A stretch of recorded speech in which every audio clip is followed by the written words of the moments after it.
ভারতবর্ষের এক হিন্দু যুবক পাকিস্তানে পা রাখল মুসলমানের ছদ্মবেশে, আর তারপর পাকিস্তানে থেকে সেখানকার একজন মুসলিম মেয়েকে বিয়ে করে বছরের পর বছর ধরে পাকিস্তানিদের চোখে ধুলো দিয়ে সে হয়ে উঠল একজন পাওয়ারফুল পাকিস্তানি নাগরিক। কিন্তু আদতে সে কোনো সাধারণ মানুষ ছিল না, সে ছিল একজন ভারতীয় গুপ্তচর, যাকে রয়ের অফিসাররা স্পেশাল ট্রেনিং দিয়ে পাকিস্তানে পাঠিয়েছিল।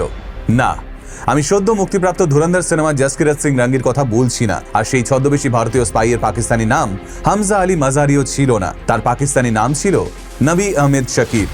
সরি, একটু ভুল বললাম, ওটা হবে মেজর নবী আহমেদ শাকির। কারণ ভারতীয় গুপ্তচর পাকিস্তানে ঢুকে সেখানকার পোড় খাওয়া আর্মি অফিসারদের বোকা বানিয়ে পাকিস্তানি সেনাবাহিনীর মেজর হয়ে উঠেছিলেন, যার পাঠানো ইনফরমেশনের দৌলতে বেঁচে গেছিল কয়েক হাজার ভারতীয় সেনার প্রাণ। আবারও বলছি, এটা কোনো সিনেমার গল্প নয়, বাস্তবের মাটিতে দাঁড়িয়ে এমনই একজন বীর সন্তানের জন্ম হয়েছিল এই দেশের বুকে, যিনি নিজের পরিবার, পরিজন, জীবন, যৌবন সব কিছু ত্যাগ করে নিজেকে উৎসর্গ করেছিলেন দেশের সেবায়। কিন্তু বিনিময়ে তিনি কি পেয়েছিলেন? কিচ্ছু না। এমনকি তিনি ধরা পড়ার পর ভারতবর্ষের সরকার তাকে ভারতীয় হিসেবে স্বীকৃতি দিতেও অস্বীকার করেছিল। পাকিস্তানের জেলে অত্যাচারিত হতে হতে তিনি নিজের পরিবারকে চিঠি লিখে বলেছিলেন, যারা ভারতবর্ষের মতো বড় দেশের জন্য আত্মত্যাগ করে তাদের কি এটাই প্রাপ্য?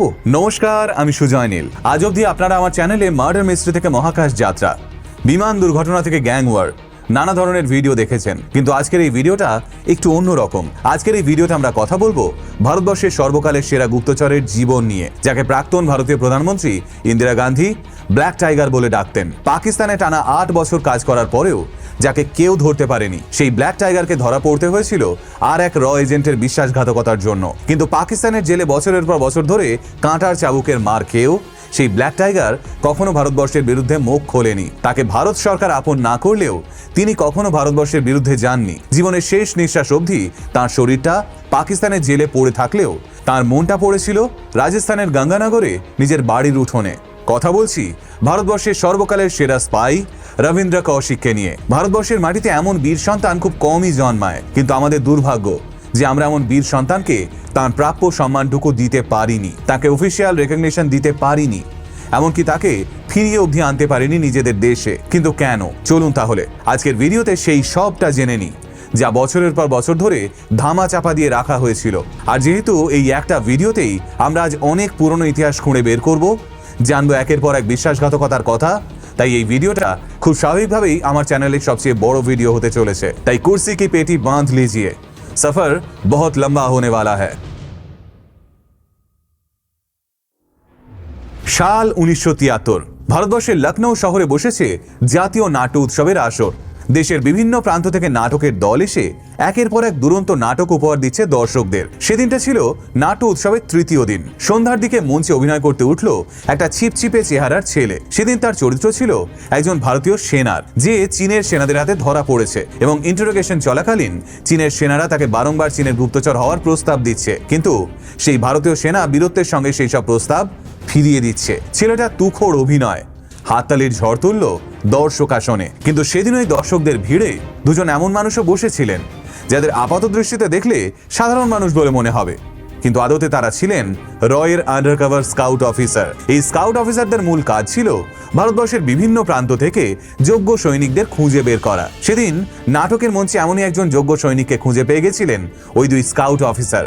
তাই নাটক শেষ হওয়ার পর তারা বেশ কিছুক্ষণ বাইরে দাঁড়িয়ে অপেক্ষা করলেন। খানিকটা বাদে ছেলেটা বেরিয়ে এলো নিজের বন্ধু বান্ধবের সঙ্গে। স্কাউট অফিসাররা তাকে আলাদা করে ডাকলো এবং কিছুক্ষণ কথা বলার পর তাকে সরাসরি প্রস্তাব দিল একটা সরকারি চাকরি। কিন্তু কিসের চাকরি, কি কাজ করতে হবে, তারা সেসব কিছুই জানালেন না রবীন্দ্রকে। শুধু দিল্লির একটা ঠিকানা তার হাতে ধরিয়ে বলে গেলেন, যদি মনে হয় চাকরিটা করবে তাহলে অমুক তারিখে এই ঠিকানায় পৌঁছে যেও, তোমার ইন্টারভিউ নেওয়া হবে। এবার রবীন্দ্র বরাবরই বেশ ডাকাবুকো ছিলেন, তাই তিনি কাউকে কিচ্ছু না জানিয়ে নির্দিষ্ট তারিখে পৌঁছে গেলেন দিল্লির ওই ঠিকানায়। সেখানে পৌঁছে রবীন্দ্র দেখলেন লখনৌয়ে দেখা হওয়া ওই দুটো লোক ছাড়াও আরো বেশ কিছু অফিসার গোছের লোক সেখানে উপস্থিত রয়েছেন। এবার সেই লোকগুলো নিজেদের ইন্ডিয়ান ইন্টেলিজেন্স অফিসার হিসেবে পরিচয় দিয়ে রবীন্দ্রকে সরাসরি প্রস্তাব দিল র জয়েন করার, আর ভারতের গুপ্তচর হয়ে পাকিস্তানে যাওয়ার। মাত্র 21 বছর বয়সী ছেলেটার প্রথমে মনে হয়েছিল তার সঙ্গে বোধহয় ইয়ার্কি মারা হচ্ছে, কিন্তু কিছুটা বাদে সে টের পেল এরা কেউ ছ্যাবলামি মারার লোক নয়। তাই ছেলেটা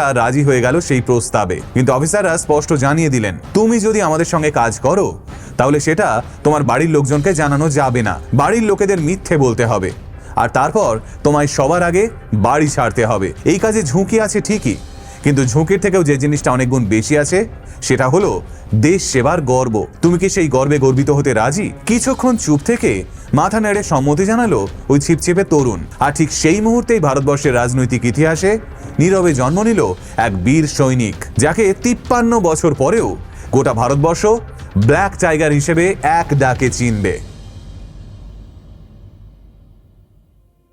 রবীন্দ্র কৌশিকের জন্ম হয়েছিল 1952 সালের 11 এপ্রিল রাজস্থানের উত্তর দিকে অবস্থিত শ্রী গঙ্গানগর শহরে। এই শ্রী গঙ্গানগর শহরটা ভারত পাকিস্তানের আন্তর্জাতিক সীমানার একদম কাছাকাছি। রবীন্দ্র কৌশিকের বাবা জি.এম. কৌশিক ছিলেন ইন্ডিয়ান এয়ারফোর্সের একজন অফিসার, আর মা অমলা দেবী ছিলেন একজন গৃহিণী, যিনি পরম যত্নে নিজের 4 সন্তানকে মানুষ করেছিলেন। 4 ভাই বোনের মধ্যে রবীন্দ্র ছিলেন দ্বিতীয় সন্তান। তিনি ছোটবেলা থেকেই ভারত পাকিস্তানের চিরকালীন অস্থির সম্পর্কের ছায়াতেই বেড়ে উঠেছিলেন। 1965 এবং 1971 সালের ভারত পাকিস্তান যুদ্ধ যথেষ্ট ছাপ ফেলেছিল শ্রী গঙ্গানগর শহরে। সৈন্যদের পদধ্বনি, কামানের গর্জন আর বাবার কাছ থেকে ভারতীয় সেনাবাহিনীর একের পর এক বীরত্বের গাঁথা শুনতে শুনতে রবীন্দ্র কৌশিকের মনের ভিতরেই অজান্তেই কোথাও একটা দেশপ্রেমের বীজ বপন হয়ে গেছিল। বরাবরই পড়াশোনায় ভালো ছিলেন রবীন্দ্র। তীক্ষ্ণ বুদ্ধির পাশাপাশি দেখতে শুনতেও হিরোদের চেয়ে কোনো অংশে কম ছিলেন না তিনি। আর তার সবচেয়ে বড় প্রমাণ এই ছবিগুলো। রবীন্দ্রের বন্ধুরা ওকে বিনোদ খান্না বলে ডাকত।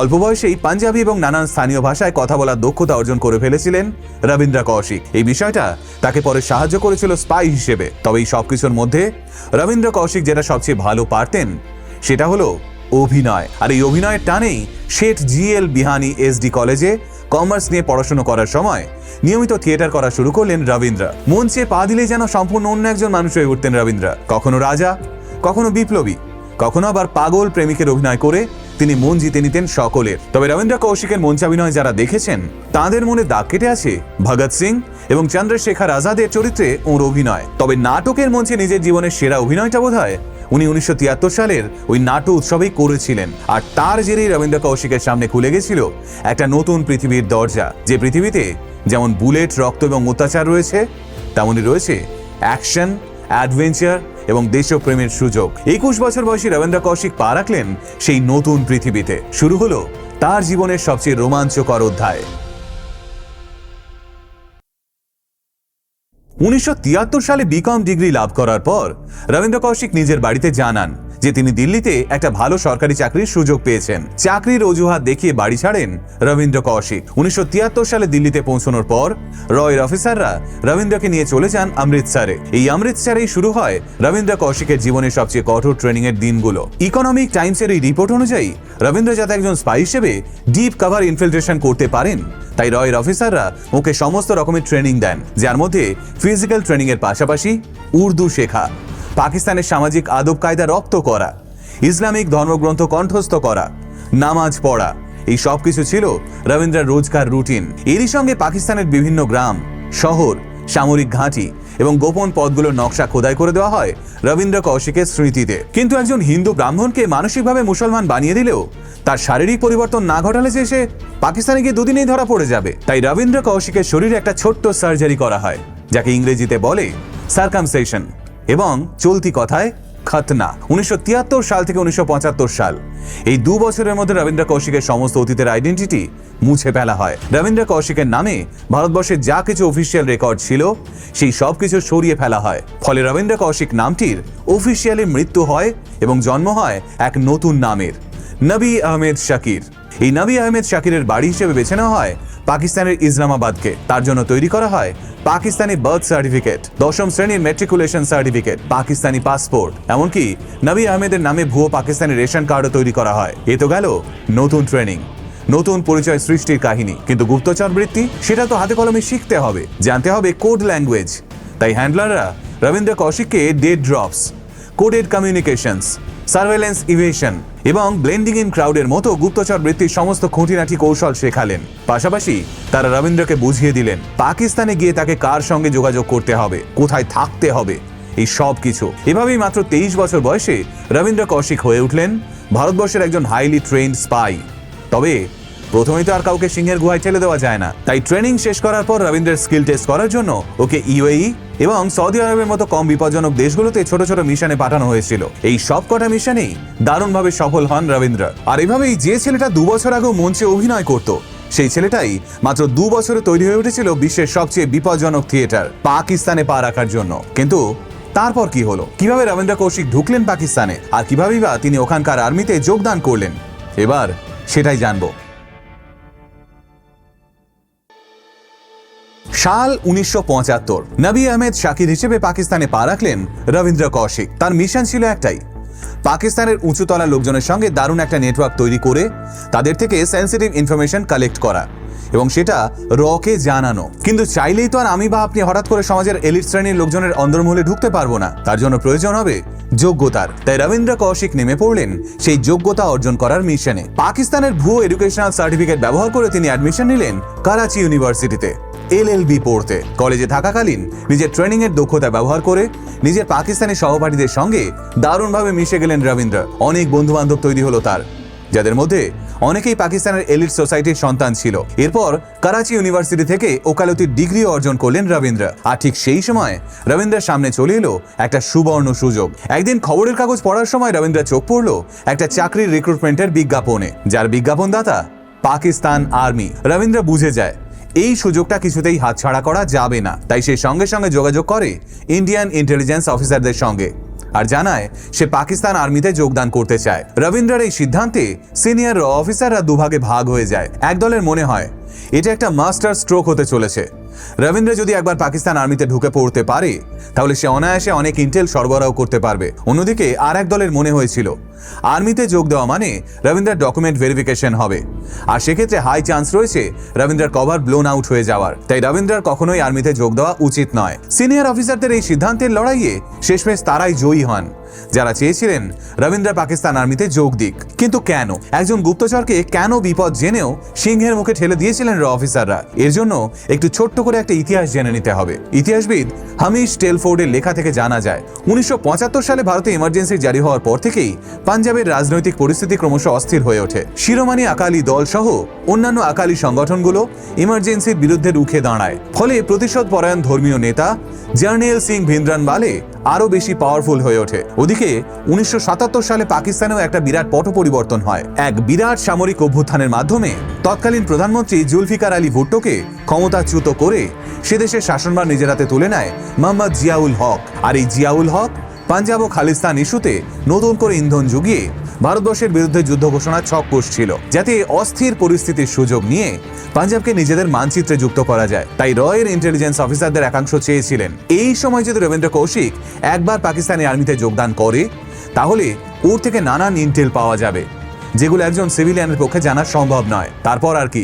নিজেকে মানসিকভাবে প্রস্তুত করে আর্মির পরীক্ষায় বসলেন নবী আহমেদ শাকির ওরফে রবীন্দ্র কৌশিক। এরপর পাকিস্তানি সেনা অফিসারদের রীতিমতো বোকা বানিয়ে ফিজিক্যাল টেস্ট ও ইন্টারভিউ রাউন্ডও পাশ করে যান রবীন্দ্র কৌশিক। ফলে কয়েক মাসের মধ্যেই পাকিস্তানি মিলিটারির অ্যাকাউন্ট সার্ভিস ডিপার্টমেন্টে ক্লারিক্যাল পোস্টে চাকরি পেয়ে যান রবীন্দ্র কৌশিক। কিন্তু একজন সাধারণ ক্লার্ক থেকে তিনি কিভাবে হয়ে উঠলেন মেজর? আর কেনই বা তিনি একবার পাকিস্তানি আর্মি থেকে ছুটি নিয়ে জরুরি ভিত্তিতে ভারতে এসেছিলেন? এবার সেটাই জানবো।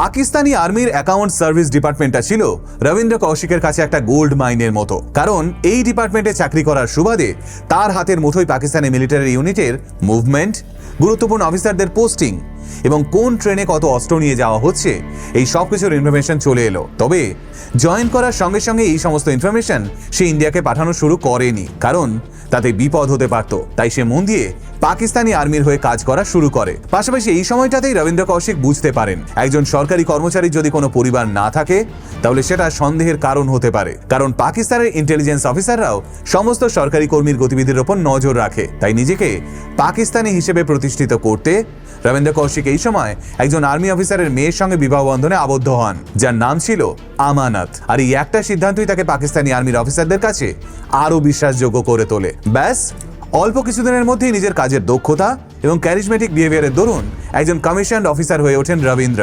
তবে ততদিনে কিন্তু ভারতে খবর পাঠানো শুরু করে দিয়েছেন তিনি। দ্য প্রিন্টের এই আর্টিকেলটা দেখুন, এখানে বলা হয়েছে ইন্টেল পাঠানোর ক্ষেত্রে রবীন্দ্র ভরসা করত পোস্টাল সিস্টেমের ওপর। ইনভিজিবল ইঙ্কের মাধ্যমে সেই সমস্ত ইনফরমেশন পাঠাতো, তবে তা সরাসরি কখনোই ভারতবর্ষে পাঠানো হতো না। প্রথমে সেই চিঠি যেত কুয়েত অথবা দুবাইয়ের ঠিকানায়, তারপর সেই ঠিকানা ঘুরে চিঠি এসে পৌঁছতো ভারতবর্ষে। এই প্রসেসে ভারতবর্ষে চিঠি পৌঁছতে কখনো 1 মাস, আবার কখনো 6 সপ্তাহ পেরিয়ে যেত। ও আচ্ছা, এখানে আরেকটা কথা জানিয়ে রাখা ভালো, রবীন্দ্র কিন্তু বাড়িতেও চিঠি লিখতেন, কিন্তু সেই সব চিঠি রবীন্দ্রের বাড়িতে পৌঁছতো দুবাইয়ের একটা নির্দিষ্ট ঠিকানা থেকে। রবীন্দ্রের বাড়ির লোকেরা জানতো সে ভারত সরকারের কোনো চাকরি নিয়ে দুবাইতে পোস্টেড। তা যাই হোক, কমিশনড অফিসার হওয়ার পর রবীন্দ্রের পাঠানো একটার পর একটা ইনফরমেশন সমস্ত ষড়যন্ত্রের বিষয়ে আগেভাগেই সতর্ক করে রাখতো ভারতবর্ষকে। ফলে রবীন্দ্রের জন্যই পাকিস্তানি সেনাদের থেকে সবসময় এক ধাপ এগিয়ে থাকতো ভারতীয় সেনারা। এমনও হয়েছে রবীন্দ্রের পাঠানো ইন্টেলের কারণে প্রায় 20,000 ভারতীয় সেনার প্রাণ বেঁচে গেছে পাকিস্তানের অতর্কিত আক্রমণের হাত থেকে।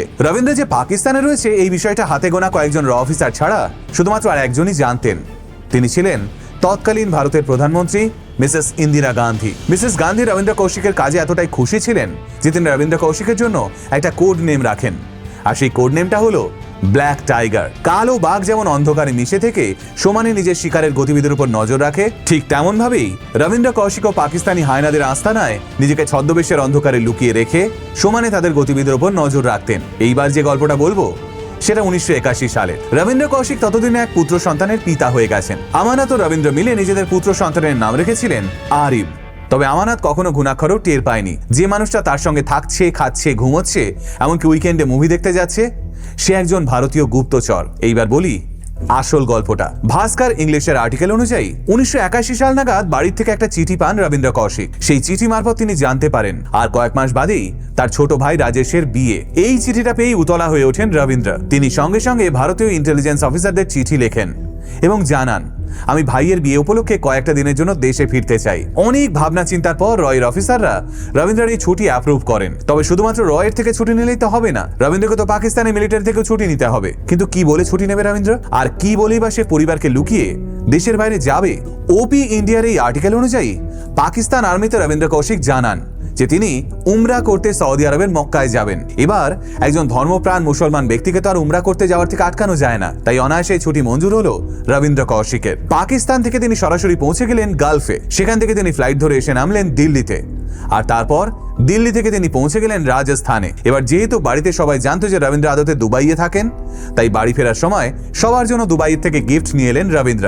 বাড়িতে ফিরে ভাইয়ের বিয়েতে আনন্দ করতে করতে কেটে গেল বেশ কয়েকটা দিন। এবার পালা ফিরে যাওয়ার। রবীন্দ্রের মা রবীন্দ্রের উপর চাপ সৃষ্টি করতে লাগলেন বিয়ে করে নতুন বউকে নিয়ে দুবাইয়ে ফেরার জন্য, কিন্তু বিয়ের কথা উঠলেই রবীন্দ্র সেটা এড়িয়ে যেতে লাগলেন। অবশেষে বাড়ির লোকেদের একের পর এক প্রশ্নে জর্জরিত হয়ে রবীন্দ্র জানিয়ে দিলেন তিনি ইতিমধ্যেই আমানত নামের একটি মেয়েকে বিয়ে করেছেন দুবাইতে। আমানত গর্ভবতী, তাই তিনি ওকে এখানে আনতে পারেননি। কিছুদিন পরেই বাবা হতে চলেছেন রবীন্দ্র। মেজো ছেলের এহেন কীর্তিকলাপ শুনে ভীষণ রেগে যান রবীন্দ্রের বাবা JM কৌশিক। কিন্তু দিন দুয়েকের মধ্যেই তিনি এই বুঝে আশ্বস্ত হন যে ছেলেটা অ্যাটলিস্ট সেটেল তো হয়েছে। এরপর আবারও বাড়ি ছাড়েন রবীন্দ্র। তবে তিনি সেবার বুঝতে পারেননি যে এই জীবনে আর কখনো তিনি এই বাড়ির উঠোনে ফিরতে পারবেন না। তাহলে তারপর কি হলো রবীন্দ্র কৌশিকের সঙ্গে? কেন তিনি মৃত্যুর আগে আর কোনোদিনও ভারতবর্ষের মাটিতে ফিরে আসতে পারেননি? এবার সেটাই বলবো। 1981 সালে সৌদি আরব থেকে উমরা সেরে দেশে ফিরে এলেন নবী আহমেদ শাকির। দেশে ফেরার কিছুদিনের মধ্যেই তিনি প্রমোশন পেয়ে পাকিস্তান আর্মির মেজর পদে উন্নীত হলেন। হ্যাঁ, ভারতের রবীন্দ্র কৌশিক নিজের চূড়ান্ত অভিনয় প্রতিভা এবং তুখোড় গুপ্তচর বৃত্তির জেরে পাকিস্তানে পা রাখার কয়েক বছরের মধ্যেই পাকিস্তান আর্মির মেজর নবী আহমেদ শাকির হয়ে উঠলেন। এবার বুঝতেই পারছেন একজন মেজর র্যাঙ্কের অফিসারের কাছে মিলিটারির ঠিক কতটা ইন্টেল থাকে। আর সে সময় তো পাকিস্তানে সামরিক শাসন চলছে। মেজর র্যাঙ্কে উত্তীর্ণ হওয়ার পর রবীন্দ্র কৌশিক ভারতে যে খবরটা পাঠালেন সেটা পেয়ে কপালে দুশ্চিন্তার ভাঁজ পড়ল ভারতীয় ইন্টেলিজেন্স অফিসারদের। কি সেই খবর? পাকিস্তান নিউক্লিয়ার টেস্ট করতে চলেছে। 1974 সালে ভারতবর্ষ নিউক্লিয়ার টেস্ট করার পর থেকেই পাকিস্তানও উঠে পড়ে লেগেছিল নিউক্লিয়ার টেস্ট করতে। কিন্তু তাদের কাছে না ছিল সঠিক পরিকাঠামো, না ছিল বাজেট, আর না ছিল ডক্টর রাজা রামান্নার মতো তুখোড় বুদ্ধিসম্পন্ন বিজ্ঞানীরা। তবে হ্যাঁ, পাকিস্তানের কাছে একজন ছিল। লোকটার নাম ডক্টর আব্দুল কাদির খান, যাকে পরবর্তীকালে গোটা পৃথিবী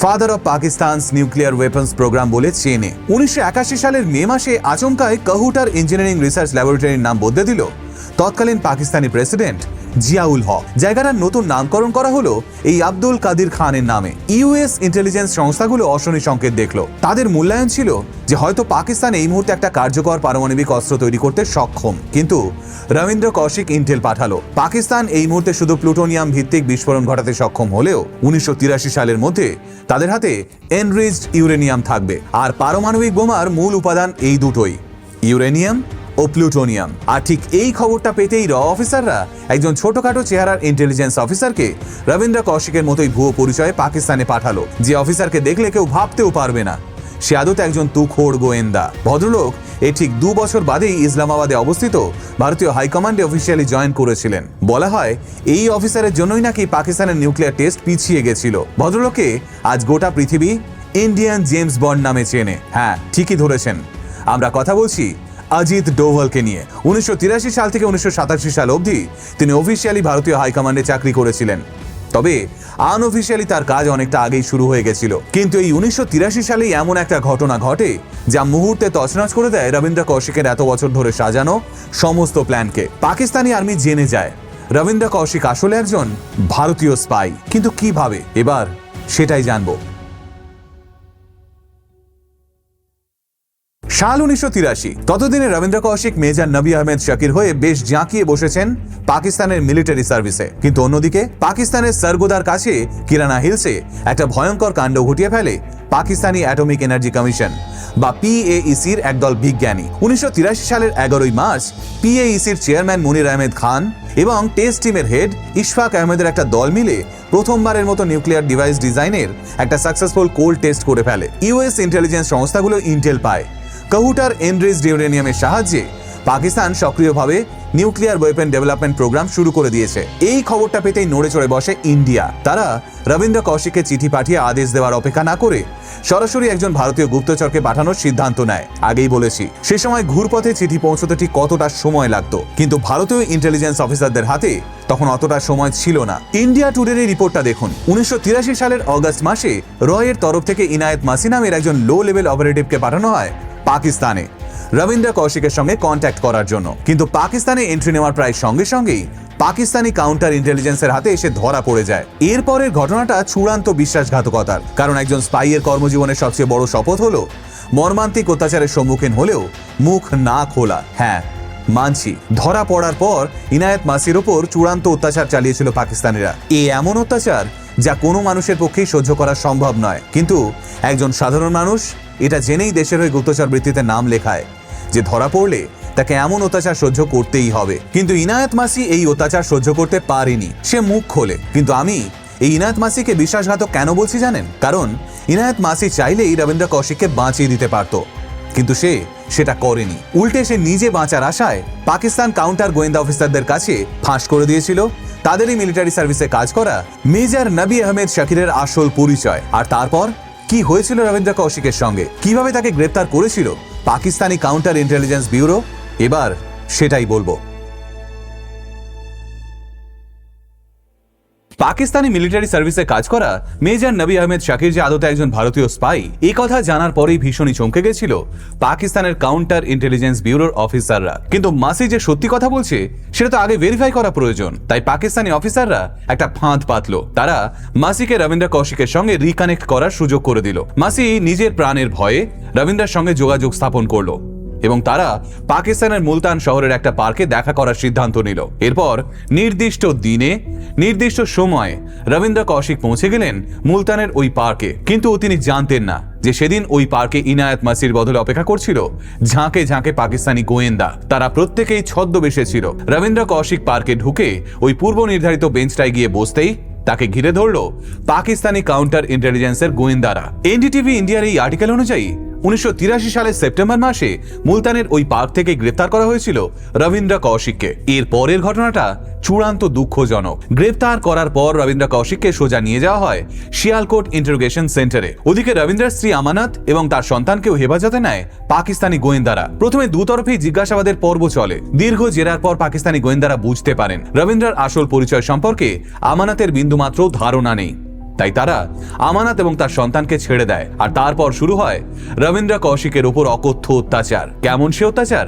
তার ছোট্ট কয়েকটা নিদর্শন বলছি। ধরুন একজন জলজান্ত মানুষকে দিনের পর দিন ঘুমোতে দেওয়া হলো না, তাকে খেতে দেওয়া হলো না, আবার সে যখন দুর্বল হয়ে আসছে তখন তার গলায় হাত ঢুকিয়ে তাকে খাওয়ানো হলো। তার মধ্যে মার তো রয়েইছে, সেই মারের একটা আপনার আমার গায়ে পড়লে আমরা 1 সেকেন্ডেই সব উগড়ে দেবো। কিন্তু তার সঙ্গেই ধরুন মানুষের সারা মুখে কাপড় পেঁচিয়ে তার মুখের উপর কেউ প্রস্রাব করলো, সজ্ঞানে থাকা অবস্থায় কেউ দাঁত উপড়ে নিল, কিংবা ধরুন একটা একটা করে নখ উপড়ে নিল, তার সঙ্গেই চললো কারেন্ট শক, আর ঘন্টার পর ঘন্টা বরফে চাঁইয়ের উপর শুইয়ে রাখার অত্যাচার। এত কিছু সহ্য করার পরে একবারও তো দুর্বল হবে মানুষ, এক মুহূর্তের জন্য হলেও তো তার মুখ থেকে বেফাস কিছু বেরিয়ে পড়বে। কিন্তু না, এত সবকিছু সহ্য করেও দেশের বিরুদ্ধে একটা কথাও বলানো যায়নি তাকে দিয়ে। সেই সময় পাকিস্তানি গোয়েন্দারা আর একটা পন্থা অবলম্বন করে, যাকে ইন্টারোগেশনের ভাষায় বলা হয় গুড কপ ব্যাড কপ টেকনিক। এই টেকনিক অনুসরণ করে একজন গোয়েন্দা একদিন রবীন্দ্র কৌশিকের উপর চূড়ান্ত অত্যাচার চালালো। রবীন্দ্রের অবস্থা এমন হলো যে সে প্রায় মরেই যাবে, কিন্তু তাকে প্রাণে মারা হলো না, বদলে ভর্তি করানো হলো সামরিক হাসপাতালে। সেখানে এক ডাক্তারের রবীন্দ্রকে দেখে বড্ড মায়া হলো।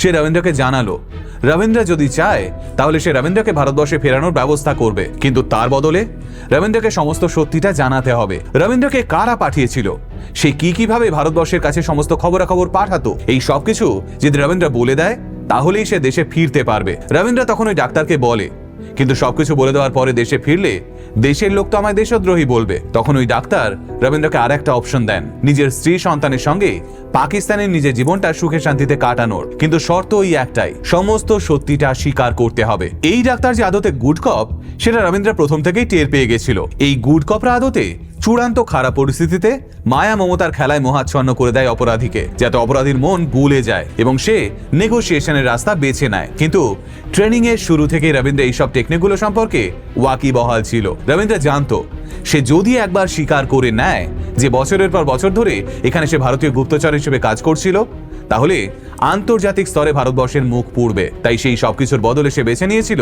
নীরবতাকে। এভাবেই 2 বছর পেরোয়। 1985 সালে পাকিস্তানের সামরিক আদালত রবীন্দ্র কৌশিককে মৃত্যুদণ্ডের সাজা শোনায়। ততদিনে ইন্দিরা গান্ধী খুন হয়েছেন। ভারতবর্ষের রাজনৈতিক অবস্থা চূড়ান্ত টালমাটাল পরিস্থিতির মধ্যে দিয়ে যাচ্ছে। ইন্দিরা গান্ধীর পর প্রধানমন্ত্রীর আসনে বসেছেন রাজীব গান্ধী। 1985 সালে রবীন্দ্র কৌশিকের মৃত্যুদণ্ড ঘোষণা হওয়ার পর পাকিস্তানের সুপ্রিম কোর্ট এই রায়ের বিরোধিতা করে এবং পরবর্তীকালে রবীন্দ্র কৌশিকের মৃত্যুদণ্ডের সাজা বদলে যায় যাবজ্জীবন কারাদণ্ডে। আর বলতে দ্বিধা নেই, ঠিক এখানেই সিনেমার পর্দার ধুরন্ধরের সঙ্গে আলাদা হয়ে যায় বাস্তবের ব্ল্যাক টাইগারের জীবন। পর্দায় ধুরন্ধর জাসকিরতকে দেশে ফেরানোর জন্য ওপারে একজন জামিল জামালি আর এপারে একজন অজয় সান্যাল ছিল, কিন্তু ব্ল্যাক টাইগারকে সীমানার এই পারে ফেরানোর জন্য কেউ ছিল না।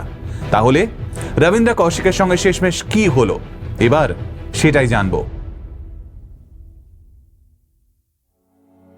যাবজ্জীবন কারাদণ্ডের আদেশ পাওয়ার পর শিয়ালকোটের ইন্টারোগেশন সেন্টার থেকে রবীন্দ্র কৌশিককে সরানো হলো কোট লাখপত জেলে এবং তারপর ওকে স্থানান্তরিত করা হলো মিয়ানওয়ালি জেলে। কারাবন্দী অবস্থাতেও ব্ল্যাক টাইগার নিজের জীবনের একটা শেষ অস্ত্র খুঁজে পান, আর সেটা হলো পেন। 1987 সাল নাগাদ হঠাৎই একটা চিঠি এসে পৌঁছয় রাজস্থানের শ্রীগঙ্গানগরে। জেলের মধ্যে থেকে বহু কষ্টে এই চিঠিটা তিনি নিজের বাড়িতে পাঠিয়েছিলেন, যাতে বাড়ির লোকেরা বুঝতে পারে তিনি আদতে কোথায় রয়েছেন, কিভাবে রয়েছেন। কারণ ততদিনে রবীন্দ্র কৌশিকের বাবা আর তার ভাই বোনেরা নানান মহলে যোগাযোগ করেও জানতে পারেননি রবীন্দ্র কৌশিক আদতে কোথায় আছেন। এদিকে সেই 1983 সালের পর থেকে আর কখনো রবীন্দ্রের কাছ থেকে কোনো চিঠি পাননি তারা। 1987 সালে শ্রীগঙ্গানগরে এসে পৌঁছানো সেই চিঠি কাঁপিয়ে দেয় কৌশিক পরিবারকে। সেই চিঠির মাধ্যমে রবীন্দ্র কৌশিকের বাড়ির লোকেরা তার আসল পরিচয় জানতে পারেন এবং বুঝতে সক্ষম হন যে তিনি বর্তমানে পাকিস্তানের জেলে বন্দী অবস্থায় রয়েছেন। ব্যাস, সেই দিন থেকে কৌশিক পরিবারের সদস্যদের জীবনে শুরু হয় এক নতুন লড়াই, রবীন্দ্র কৌশিকের অস্তিত্ব প্রতিষ্ঠার লড়াই। যে রবীন্দ্র কৌশিককে একসময় ইন্দিরা গান্ধী ব্ল্যাক টাইগার নামে অভিহিত করেছিলেন, সেই রবীন্দ্র কৌশিকের অস্তিত্ব অবধি স্বীকার করতে চায়নি তৎকালীন কেন্দ্রীয় সরকার। 1985 সাল থেকে 2001 সাল অবধি, মানে রবীন্দ্র কৌশিক যতদিন জেলবন্দী অবস্থায় বেঁচে ছিলেন, ততদিনে ভারতবর্ষের 7 জন প্রধানমন্ত্রী বদল হয়, কিন্তু তাদের মধ্যে থেকে একজন প্রধানমন্ত্রীও দায়িত্ব নেননি রবীন্দ্র কৌশিককে ভারতীয় মর্যাদা দিয়ে দেশে ফেরানোর। সে কারণেই হয়তো নিজের একটা চিঠিতে হতাশ রবীন্দ্র কৌশিক লেখেন, क्या भारत जैसे बड़े देश के लिए कुर्बानी देने वालों को यही मिलता है? যার বাংলা তর্জমা করলে দাঁড়ায়, যারা ভারতবর্ষের মতো বড় দেশের জন্য আত্মত্যাগ করে তাদের কি এটাই প্রাপ্য? নিজের লেখা আরেকটা চিঠিতে হতাশা উগড়ে দিয়েছিলেন রবীন্দ্র কৌশিক। তিনি লিখেছিলেন, আমি যদি আমেরিকান হতাম তাহলে গ্রেফতার হওয়ার 3 দিনের মধ্যে জেল থেকে ছাড়া পেয়ে যেতাম। রবীন্দ্র কৌশিকের প্রথম চিঠিটা আসার কিছুদিনের মধ্যেই তার বাবা অবসরপ্রাপ্ত air force officer J M Kaushik heart অ্যাটাকে মারা যান। ভদ্রলোক ছেলের এই পরিণতি মন থেকে মেনে নিতে পারেননি, কিন্তু রবীন্দ্র কৌশিকের মা অমলা দেবী ভারতবর্ষের একের পর এক বড় বড় রাজনৈতিক নেতা এবং প্রধানমন্ত্রীর কাছে চিঠি লেখেন। দ্য টেলিগ্রাফের এই আর্টিকেলটা দেখুন। অমলা দেবী একটা চিঠিতে লিখছেন, রবীন্দ্র কৌশিক যদি ধরা না পড়তো তাহলে এতদিনে ও পাকিস্তান সরকারের একজন সিনিয়র অফিসার হয়ে যেত এবং দেশের সেবা করে যেত।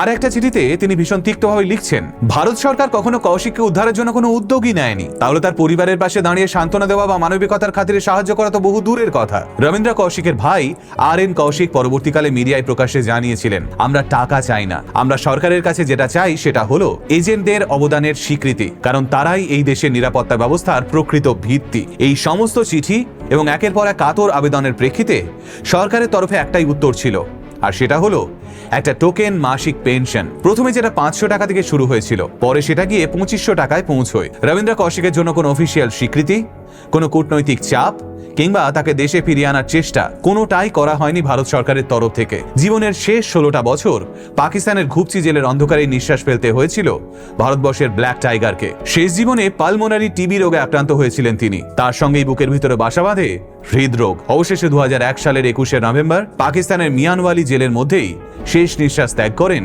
ভারতবর্ষের সর্বকালের শ্রেষ্ঠ গুপ্তচর। রবীন্দ্র কৌশিকের দেহটিকে সৎকারও করেনি পাকিস্তানের সরকার। তাকে ইচ্ছেকৃতভাবে মুলতানের একটা নামহীন কবরে সমাহিত করেছিল ওরা। আর আমানত এবং আরিফ, তাদের কি হয়েছিল শেষমেশ সে কথা কেউ জানে না। পাকিস্তানিরা স্বীকারই করে না রবীন্দ্র কৌশিকের কোনো স্ত্রী ও সন্তান ছিল বলে। যে মানুষটা ভারতবর্ষের জন্য নিজের সর্বস্ব উজাড় করে দিয়েছিলেন, সেই মানুষটাকে মৃত্যুর পর স্মরণের মর্যাদাটুকু দেওয়া হয়নি ভারত সরকারের তরফ থেকে। আসলে গুপ্তচরদের জীবন হয়তো এরকমই হয়। ভিডিওর একদম শেষ অধ্যায়ে আমরা কথা বলবো এমনই কিছু ভারতীয় গুপ্তচরদের নিয়ে, যারা আজও সামান্য সম্মান পাওয়ার আশায় লড়াই করে চলেছেন।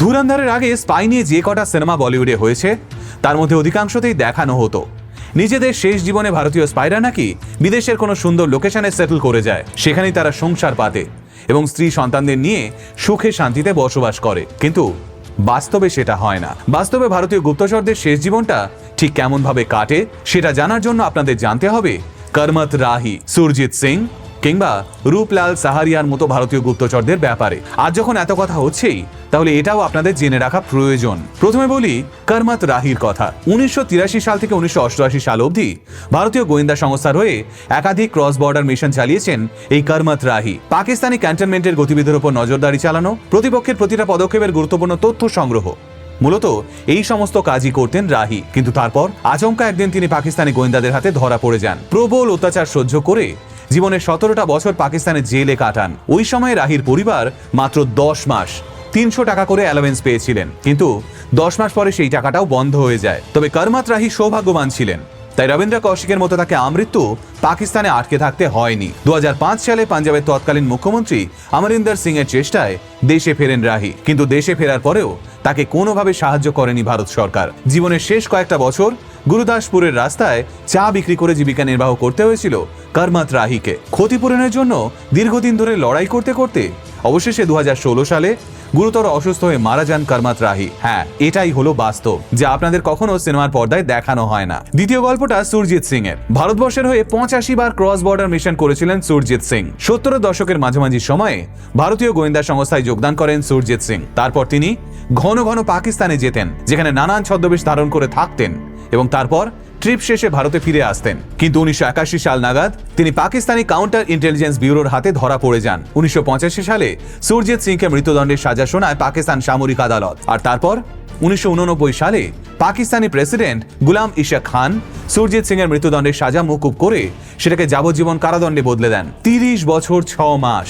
হ্যাঁ, এক্স্যাক্টলি এতগুলো দিন ধরে পাকিস্তানের জেলে বন্দী অবস্থায় ছিলেন সুরজিৎ সিং। সেই সময় ভারত সরকারের তরফ থেকে মাসিক 150 টাকা পেনশন চালু করা হয়েছিল সুরজিৎ সিং এর পরিবারের জন্য, যা একটা সময়ের পর বন্ধও হয়ে যায়। অবশেষে 2012 সালে সুরজিৎ সিং যখন ভারতবর্ষে ফেরেন, ততদিনে ওর 73 বছর বয়স হয়ে গেছিল। ওর বড় ছেলে, 4 ভাই, বাবা, 2 বোন সবাই ততদিনে পরপারে যাত্রা করে ফেলেছিল। তাহলে দেশে ফেরার পর কি বীরের সম্মানে সম্মানিত করা হয়েছিল সুরজিৎ সিংকে?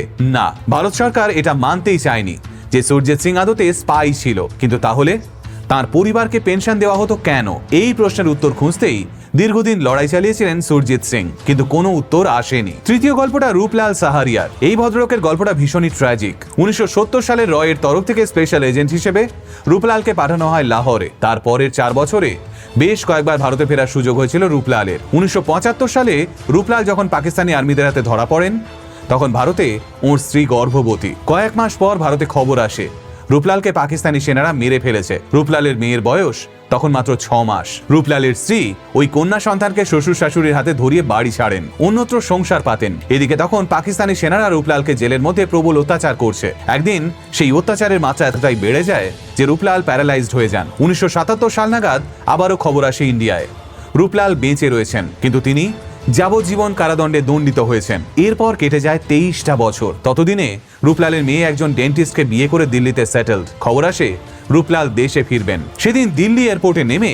এয়ারপোর্টের বাইরে নিজের মেয়ে জামাই আর নাতনিদের দেখে কান্নায় ভেঙে পড়েছিলেন রূপলাল সাহারিয়া। দেশে ফেরার পর হাইকোর্টের তরফ থেকে অর্ডার আসে রূপলালের জন্য যেন 7.5 লক্ষ টাকা এবং একটা পেট্রোল পাম্পের ব্যবস্থা করা হয়। কিন্তু নিজের প্রাপ্যটুকু বুঝে নিতে আবারও আদালতের দ্বারস্থ হতে হয় রূপলালকে। আসলে ভারতবর্ষে এমন বহু স্পেশাল এজেন্ট রয়েছেন যারা বছরের পর বছর ধরে পাকিস্তানের জেলে বন্দী থেকেছেন, অকথ্য অত্যাচার সহ্য করেছেন, কিন্তু দেশে ফেরার পর তারা নিজেদের প্রাপ্য সম্মানটুকু পাননি, কিংবা কেউ কেউ রবীন্দ্র কৌশিকের মতো দেশেই ফিরতে পারেননি। গুগলে সার্চ করে দেখবেন কাশ্মীর সিং এর ব্যাপারে।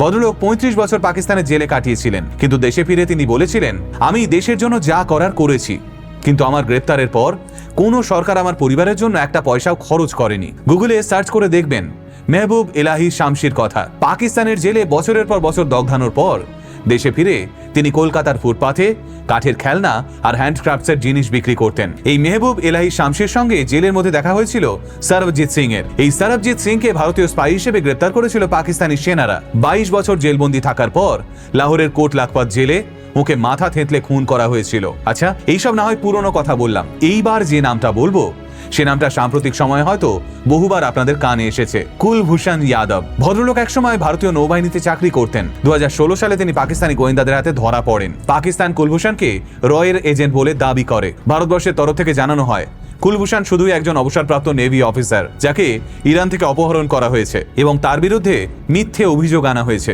2017 সালে পাকিস্তানের সামরিক আদালত কুলভূষণকে মৃত্যুদণ্ডের সাজা শোনায়, কিন্তু ইন্টারন্যাশনাল কোর্ট অফ জাস্টিসের তরফ থেকে এই সাজার উপর স্থগিতাদেশ দেওয়া হয়। তারপর থেকে 9 বছর কেটে গেছে।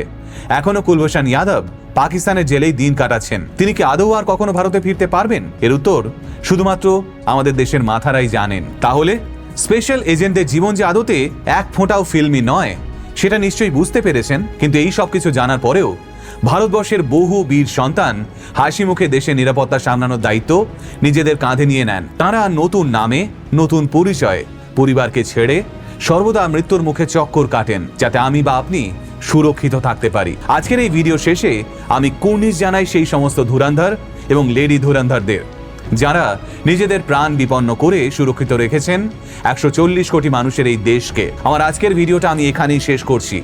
দেখা হবে নতুন কোনো ভিডিওতে। ততক্ষণ অবধি সকলে ভালো থাকবেন, সুস্থ থাকবেন আর এই মানুষগুলোর জন্য মঙ্গল কামনা করবেন। জয় হিন্দ, বন্দে মাতরম।